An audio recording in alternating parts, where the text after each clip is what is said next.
How's it going, everyone? This is Petey Proudlock, and it is the first preview of the 2021-2022 season between Newcastle United against West Ham United. 2 o'clock kickoff at St James's Park, and the game will also be shown live on Sky as well.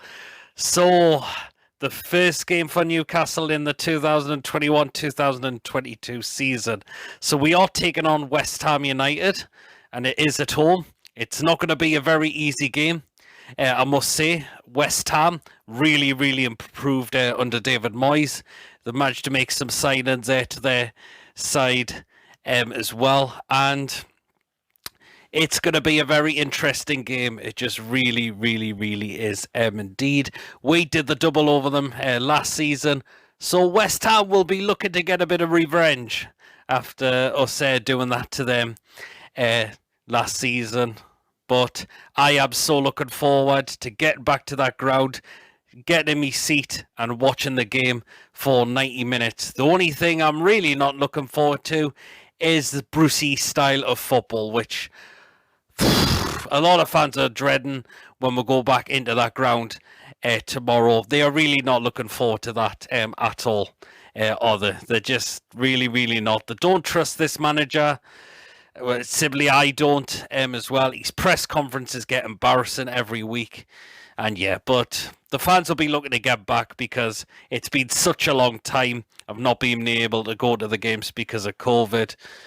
But yeah, that is what all the fans are going to be looking forward to do, is to get back in their ground and watch the game and see how it goes. Definitely. So there you are.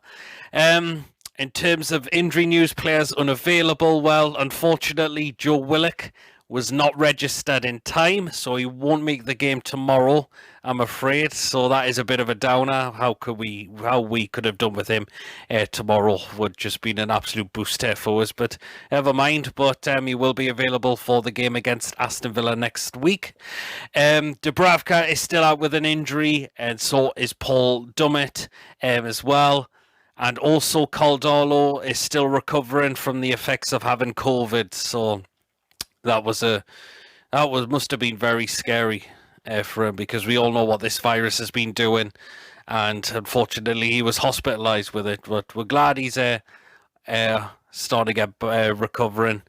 So wish him all the best on the rest of his recovery. So Freddie Woodman is going to debut in goal tomorrow, and I'm really looking forward to see what he can do tomorrow. Are we going to give this lad a chance for this season? I would like to. I really would. Let's see if the loan spells at Swansea have done him very good, and let's see if he manages to do well in the Premier League. I certainly rate the lad. I really do. I think he's been very good in pre-season as well. So, yes, he'll be ready to go as well. So, yeah, there you are.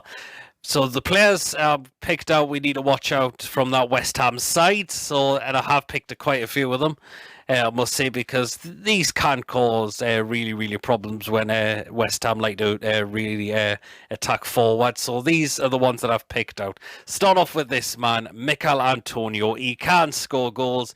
He has scored past us against us, and he'll be ready for the new season as well. He really would be.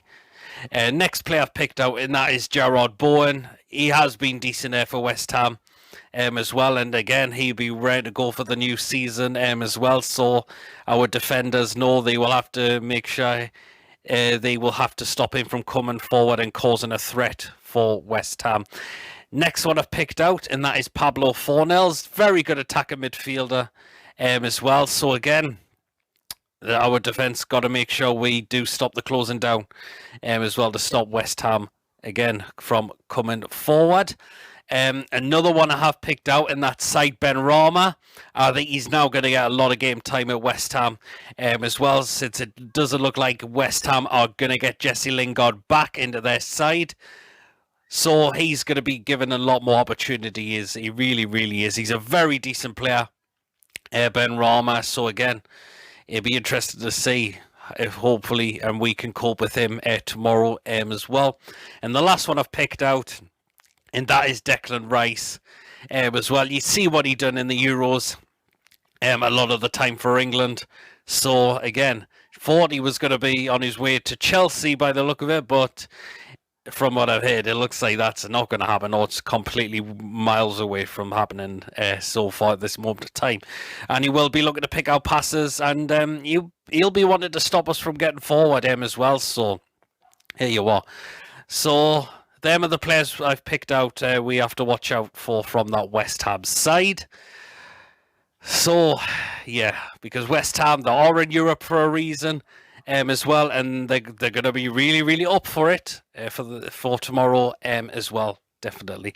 So now what I'm going to do is going to go into the predicted lineup, and I'm going to go with what Bruce is likely to go with for tomorrow as well. Formation-wise, I think it's going to be 5-3-2. He's been using it in pre-season in every single game, and I just don't think he's going to change away from that as much. He should go with a 4-2-3-1 formation. We've got the players to do it.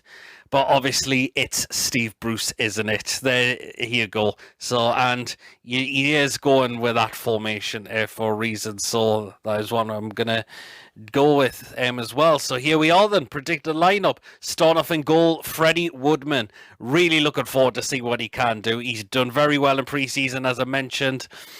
And I think he'll be really, really looking forward to tomorrow as well, Freddie Woodman. So he is going to play in goal tomorrow. The three centre-backs. So first of all, in the right centre-back spot, I'm going to go with Federico Fernandez. He's been very solid, particularly where he left off from last season as well. I think he's been very solid in pre-season. Even in the game against Norwich in the 3-0 win as well, I thought he managed to put those tackles in, and he's got a big job to do tomorrow, Federico Fernandez. He really, really has. So he goes into the start lineup for me.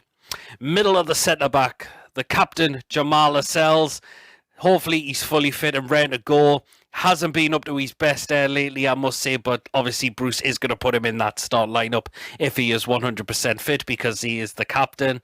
A lot of us Mus fans thinking he shouldn't be, but he is going to put him in there. So, and he has got a big job to do tomorrow, Jamal Lascelles, and we want to see a captain's performance from him, because that has been missing from a long time from him. It really, really has. And on the left-hand side of the centre-backs, I'm going to go with Kieran Clark, again, who hasn't been as bad in pre-season as well. I don't want to say Emil Kraft in there. I really, really don't. He wasn't bad against Norwich, but he just worries me when I see him play there. So I'm going to go with a bit more of the experienced. I'm going to put Clark in the left-hand side of the centre-back roles. So, wing-back positions. On the right-hand side, I'm going to go with Jacob Murphy. I think this is a no-brainer for me. He's been absolutely superb lately.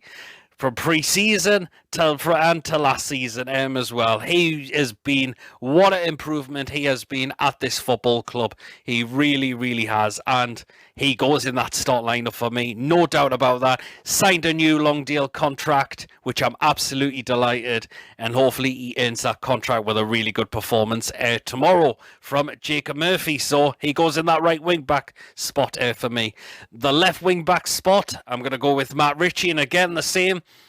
Got called back into the side last season for a reason, and let's see what he can do. The bloke's very passionate. He gives 110%, and yes, he just loves to get on with the job on the pitch as well, and he'll be waiting to go as well. He scored in pre-season against Norwich, and I think a lot of fans are going to be looking forward to see him start tomorrow, definitely as well. So that is left-hand side of the wing-backs, Matt Ritchie. The centre midfield roles. First of all, I'm going to go with Jonjo Shelvey. Again, it's a one I don't really want to see, but Bruce is going to put him in there for a reason, and he has to really improve on his game, because he got absolutely pelters from fans and myself for the way he was being lazy a lot of the time. I thought, all right, the game against Norwich when he came on in the second half, he did very well. Now it's time to start doing that in the Premier League and see the Shelvey, what we should be seeing at this football club. So he is going to start in that one of those centre midfield roles tomorrow, Jonjo Shelvey. Next player in the centre midfield roles, Isaac Hayden. And again, he's another player that's really improved massively at this club. Had a picked up an injury which ruled him out for the rest of the season when we lost 3-0 at Brighton. Hopefully he is definitely fully fit and ready to go as well. And he'll be delighted for when the fans come back as well, Isaac. And he'll have a job to try and take the back three as well. So Hayden goes in that centre midfield role for a reason. So that is what I think Bruce is he's gonna select him in that centre midfield role as well. And the last of the centre midfield roles, I think it will be Miggy, even though I don't like to see him in that position.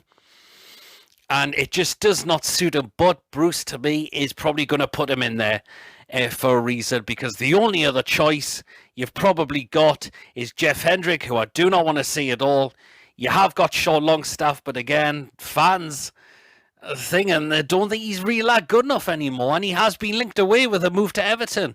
Rumours that Rafa Benitez wants to take him there, so we'll wait and see. And it looks like Matty Longstaff has really gone down the pecking order at this moment of time, so it looks like Miggy is going to slot somewhere in that centre midfield role, even though it doesn't suit him. But Bruce being Bruce, he's going to put him in there. He really, really is indeed. And now the attacking two up front. First of all, I'm going to go with ASM. And he is definitely going to be ready to go for the new season as well. He's been delighted. The fans have been back as well. The fans will really get behind him as well. And he's probably could really cause that West Ham air defence all sorts of problems with his pace. The way he could just take on players and get past people, it is absolutely frightening for what ASM can do. What we need to make sure he does is he's fit and doesn't pick up an injury that's going to make him take off. And then he's going to be out for God knows how many games after that. So ASM starts, but we need to make sure he doesn't go off injured and to keep him fit throughout the rest of the game tomorrow. And alongside him, Callum Wilson. He'll be ready to go as well. Our new number 9 as well. And he'll be looking forward to when the fans return as well. Definitely so. There you are, and hopefully he loves to score against West Ham. He certainly scored quite a few against them, and he'll be looking forward to trying to do that tomorrow as well. So that is the predicted lineup from what I've gone with. Do you think Bruce is going to go with that? Is he going to go with the formation as well, the 5-3-2? I think he will, because he won't go with a more of an attacking lineup. You can tell why he likes to go with that for a reason. So he is going to go with that definitely. So let me know down as always in the comment section, as I mentioned. So in terms of a score prediction, it's going to be a very tough game. We have got majority of the same squad from last season as well, even though we have got Joe Willock on a permanent deal, but he cannot play tomorrow. But considering the fans are going to be back, there is going to be a protest before the game as well. But also the fans will get behind the side 100% like they always do. St James's Park atmosphere will be absolutely fantastic when the fans are back in there tomorrow, definitely. So it is going to be tough, but I'm going to back Newcastle to win by 2-1 tomorrow. So that is my score prediction. So as I've said, let me know down in the comment section, as always, how we go into this game tomorrow. Your predicted lineup and your score prediction will be as well. Are you looking forward to me going back tomorrow as well? Because it feels such a long time because of COVID and what it's happened. But I'm looking forward to get back. So there you are. So after the game, I will be giving my quick thoughts outside the ground. For a change this time, rather than sitting at home doing it. There will be a match day vlog. As I mentioned, I'm delighted these are coming back to the channel as well. And I'm also going to do a fan reaction video. I'll just get some fans on and ask how they thought of the game, like I did do back nearly a few years ago nearly, which was Rafa's last season in charge. I was doing some like fan reaction videos at that point, so I'm going to bring that back as well. Also tonight, 8 o'clock on the channel, I am going to do a live show for you as well, asking, are you looking forward to the new season? Of course, the link to join will be in the description and will be pinned in the live chat as well. So if you want to come on the show and have your say, feel free to do so. So thank you for watching. Of course, don't forget to give this video a like. Please drop your comments in as well, as I mentioned. And of course, if you haven't checked me out before, please do hit that subscribe button. And I shall catch us all later. Take care. Cannot wait to get back to the ground tomorrow, watching the team play and getting behind the lads.